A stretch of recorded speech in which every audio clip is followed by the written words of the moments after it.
শুধুমাত্র কাঁচা আলু দিয়ে এত সুন্দর পাঁপড় তৈরি করা হয়, না দেখলে বিশ্বাসই করতে পারবেন না। একবার হলো এইভাবে ট্রাই করে দেখতে পারেন।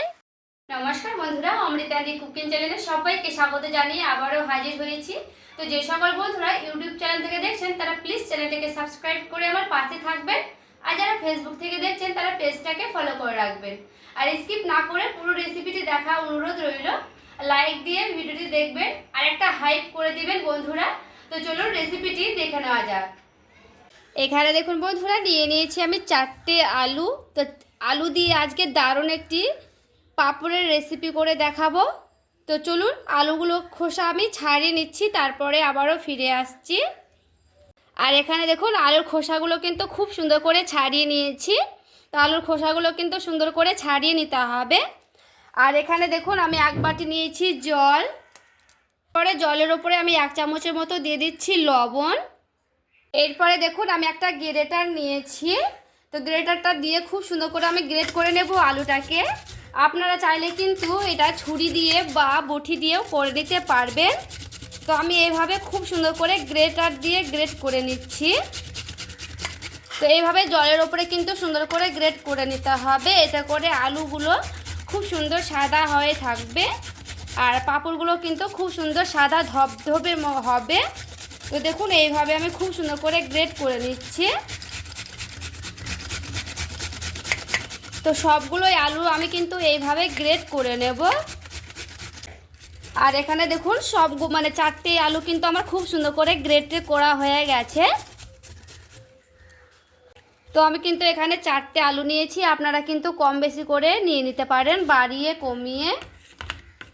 আর এখানে দেখুন বন্ধুরা আলুটাকে আমি খুব সুন্দর করে ধুয়ে নেব। তো এখানে দেখুন লবণ জল দেওয়ার কারণে আলুগুলো কিন্তু কষ বেরিয়ে যাবে পুরোপুরিভাবে। আর এখানে দেখুন কি সুন্দর কিন্তু সাদা ধবধবে হয়ে আছে, কালো হয়নি।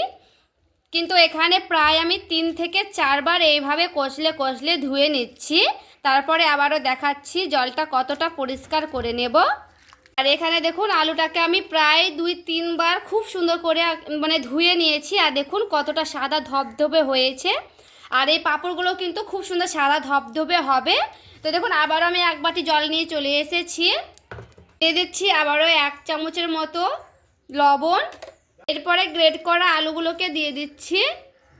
এতে করে আলুর যে কষ থাকে সে কষগুলো যদি থাকে আর মানে আরও যদি থাকে তো পুরোপুরিভাবে কিন্তু বেরিয়ে যাবে। তার জন্য কিন্তু আমি এইভাবে আবারও দিচ্ছি। এই টিপসগুলো ফলো করলে কিন্তু আপনার পাঁপড়গুলো খুব সুন্দর সাদা ধবধবে হবে। তো দেখুন এইভাবে কিন্তু আমি আবারও দিয়ে দিচ্ছি। এরপর আমি ওই থালা দিয়ে কিন্তু ঢেকে দেব প্রায় 5 থেকে 10 মিনিটের মতো। এখানে দেখুন প্রায় আমি 15 মিনিটের মতো লবণ জলটা দিয়ে রেখেছিলাম আলুগুলোকে। আর আলুগুলো দেখুন একেবারে সাদা ধবধবে হয়ে আছে। আর এখানে কিন্তু আবারও আমি 2 বার ধুয়ে নিচ্ছি, এইভাবে কষলে 2 বার ধুয়ে নিচ্ছি, তারপর আবারও ফিরে আসছি। আর এখানে দেখুন আবার আমি 2 বার কিন্তু ধুয়ে নিয়েছি। আর এখানে আমি একটা মিক্সিং বোল নিয়ে নিয়েছি, একটু বড়টাই নিয়েছি যেহেতু একবারে যেন হয় তার জন্য। তো এখানে দেখুন সেই আলুগুলোকে দিয়ে দিচ্ছি, একটু গ্রেট করে নেব আলুগুলোকে। তো আমি একসঙ্গে কিন্তু দিয়ে দিচ্ছি। দেখুন গ্রেটারে কিন্তু আমি নিয়ে নিয়েছি আলুগুলোকে। এরপরে খুব সুন্দর করে একটা ঢাকা দিয়ে দিচ্ছি, দিয়ে এবার খুব ভালো মতো করে একটা পেস্ট করে নেব। দেখুন খুব সুন্দর একটা পেস্ট করে নিয়েছি, মিহি পেস্ট করে নিতে হবে। এরপরে দেখুন সেই বাটিটা আমি নিয়ে নিয়েছি। আর এখানে আমি একটা ছাঁকনি নিয়েছি। এরপরে আমি আলুর পেস্টটাকে দিয়ে দিচ্ছি। এখানে কিন্তু আলুটাকে ছেঁকে নিতে হবে ভালো মতো করে, যে যেন এই গোটা গোটা অংশ যেন না থাকে, এই জন্য কিন্তু ছেঁকে নিতে হবে। তো দেখুন খুব ভালো মতো করে কিন্তু আমি এইভাবে ছেঁকে নিচ্ছি। একটু হাত দিয়ে কিন্তু এইভাবে ঘষে নিলে দেখুন বেরিয়ে যাচ্ছে কি সুন্দর। এই গোটা গোটাগুলো থাকলে কিন্তু একটু অসুবিধা হবে পাঁপড়টা দিতে, তার জন্য কিন্তু একটু আমি ছেঁকে নিচ্ছি।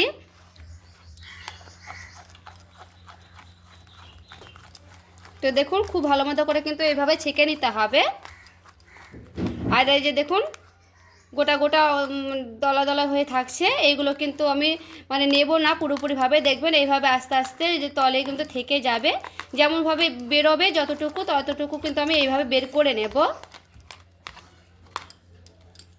আর এখানে দেখুন কতগুলো বেরিয়েছে। তো এগুলোকে আবারও একটু পেস্ট করে নিচ্ছি। তো দেখি পেস্ট হয় কি না। তো আবারও কিন্তু একটু পেস্ট করে নেব। আর এখানে দেখুন বন্ধুরা খুব ভালো মতো করে কিন্তু আমি পেস্ট করে নিয়েছি।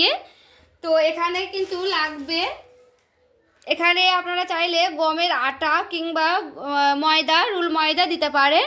আর চালের গুঁড়ো থাকলে কিন্তু চালের গুঁড়ো দিতে পারবেন। তো আমি এখানে 1 চামচের মতো দিয়ে দিচ্ছি চালের গুঁড়ো।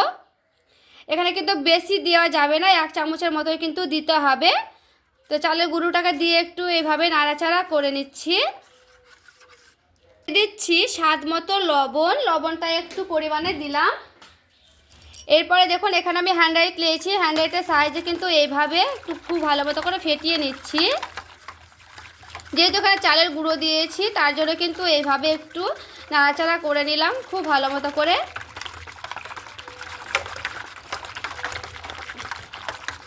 আর এখানে দেখুন কেমন আমি ঘনত্বটা রেখেছি, খুব একটা যে ঘনত্ব সে কিন্তু রাখবো না, একটু পাতলাই রাখবো।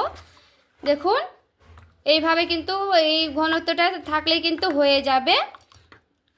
এখানে দেখুন আমি একটা প্লাস্টিক নিয়েছি, এই প্লাস্টিকে কিন্তু আমি পাঁপড়গুলো দেব। তো অবশ্যই কিন্তু এরকম মোটা প্লাস্টিক দেওয়ার চেষ্টা করবেন। এখানে আমি দিয়ে দিচ্ছি সাদা তেল, প্লাস্টিকের ওপরে দিয়ে দিচ্ছি। একটু ভালো মতো করে সাদা তেল ব্রাশ করে নিতে হবে। তো আমি হাত দিয়ে এইভাবে গোটা এই প্লাস্টিকের এইভাবে লাগিয়ে নিচ্ছি। এতে করে পাঁপড়গুলো তুলতে খুবই সুবিধা হবে, তার জন্য কিন্তু এইভাবে আমি লাগিয়ে দিলাম। তো দেখুন এইভাবে কিন্তু লাগানো হয়ে গেছে।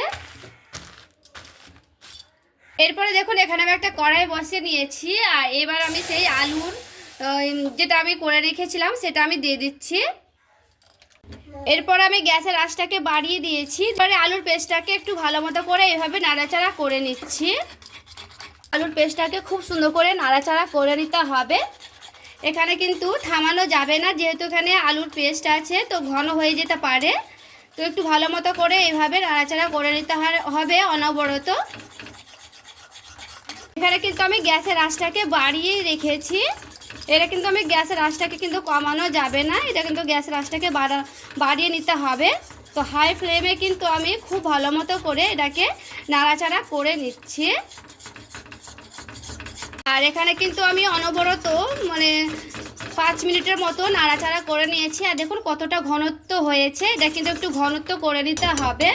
তো আমি ঘনত্বটাও দেখাচ্ছি, দেখুন এই যে এরকম কিন্তু ঘনত্বটা রাখবো, বেশি কিন্তু আর ঘনত্ব করা যাবে না। আর এটা কিন্তু ঠান্ডাও করা যাবে না, এটা কিন্তু গরম গরম অবস্থায় দিতে হবে। এই না হলে কিন্তু ওই ব্যাটারটা একটু গাঢ় হয়ে যাবে, তখন জমে যাওয়ার ভয় থাকবে। তো এইভাবে কিন্তু করে নিতে হবে, আর কিন্তু বেশি আমি ঘনত্ব রাখবো না।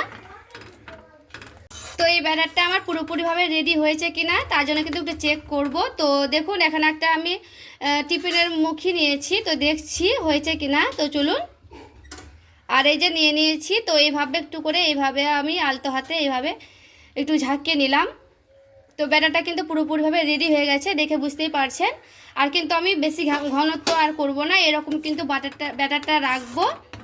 তো চলুন ব্যাটারটা এবার আমি পাঁপড়গুলোকে দিয়ে দিচ্ছি, দেখাচ্ছি দিয়ে।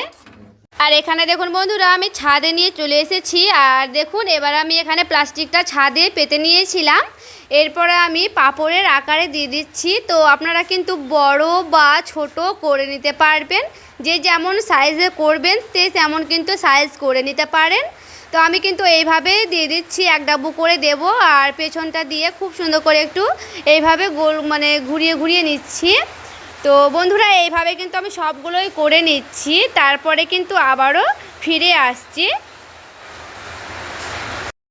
আর এখানে দেখুন সবগুলোই কিন্তু আমার দেওয়া হয়ে গেছে। তো এখানে রোদ্রে আমি শুকোতে রেখে দিলাম। দেখুন বন্ধুরা কত রোদ, প্রচণ্ড রোদ পড়েছে আজকে। আর আজকে দেখুন এক পিঠ কিন্তু আমি করে নিয়েছি এইভাবে, তো আর এক পিঠ এইভাবে উল্টে নিচ্ছি। দেখুন নিচ পিঠটা কিন্তু হয়ে গেছে, তো এইভাবে কিন্তু একটু করে এইভাবে উল্টে নিচ্ছি। দেখুন কি সুন্দর কিন্তু উল্টানো যাচ্ছে। তো সবগুলোকে এইভাবে কিন্তু আমি উল্টে নিচ্ছি। এখন হাফ বেলা হয়েছে, এখন প্রায় 2টোর মতো বাজে। তো দেখুন এই 2টো বাজতে বাজতে কিন্তু সন্ধ্যা হতে হতে এইভাবে কিন্তু পুরোপুরিভাবে শুকনো হয়ে যাবে। দেখুন প্রচুর কিন্তু শুকনোটা পুরোপুরিভাবে হয়ে গেছে, আর একটু শুকনো হতে আছে। তো এইভাবে কিন্তু আমি উল্টে নিলাম সবগুলোকে। তো ভালো মতো করে এইগুলোকে শুকিয়ে নিচ্ছি, তারপরে আবারও দেখাচ্ছি। আর দেখুন কত সুন্দর কিন্তু সাদা ধবধবে হয়ে আছে। আর এই যে দেখুন বন্ধুরা, পাঁপড়গুলো আমি প্লাস্টিক থেকে তুলে নিয়ে চলে এসেছি। তো আমি আর প্লাস্টিকে তুলে দেখালাম না, ডাইরেক্ট তুলে নিয়ে চলে এসেছি। আর দেখুন কি সুন্দর সাদা ধবধবে হয়েছে পাঁপড়গুলো। তো এই পাঁপড়গুলো একটু নরম হয়ে আছে। তো এই পাঁপড়গুলোকে আমি আর একদিন রোদে দেবো। এটা কিন্তু একদিনে রোদ হয়েছে এটা। তা ভালোই রোদ ছিল, তার জন্য কিন্তু ভালো মতো করে শুকনো হয়ে গেছে। তো এগুলোকে আবারও আমি একদিনকার মতো রোদ দেবো, তারপরে ভেজেও দেখাচ্ছি। দেখুন এখানে আমি একটা কড়াই বসিয়ে নিয়েছি, কড়াইয়ে দিয়ে দিচ্ছি সাদা তেল। এখানে দেখুন বন্ধুরা, তেলটা কিন্তু খুব ভালো মতো করে গরম করে নিতে হবে। আর এরপরে দেখুন আমি দিয়ে দিচ্ছি সেই পাঁপড়গুলো। আর দেখুন বন্ধুরা, তেলে দেওয়ার পরে কি সুন্দর কত বড়টা হয়েছে।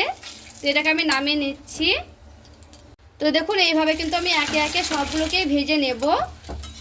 আর দেখুন তেলে দেওয়ার মাত্রই কিন্তু কি সুন্দর বড় বড় হচ্ছে, সবগুলোই কিন্তু বড় বড় হচ্ছে। তো এইভাবে কিন্তু আমি ভেজে নেব। তো আমি কিন্তু সবগুলোই ভাজবো না, অল্প কটা ভাজবো, তারপরে কিন্তু ফিরে আসছি।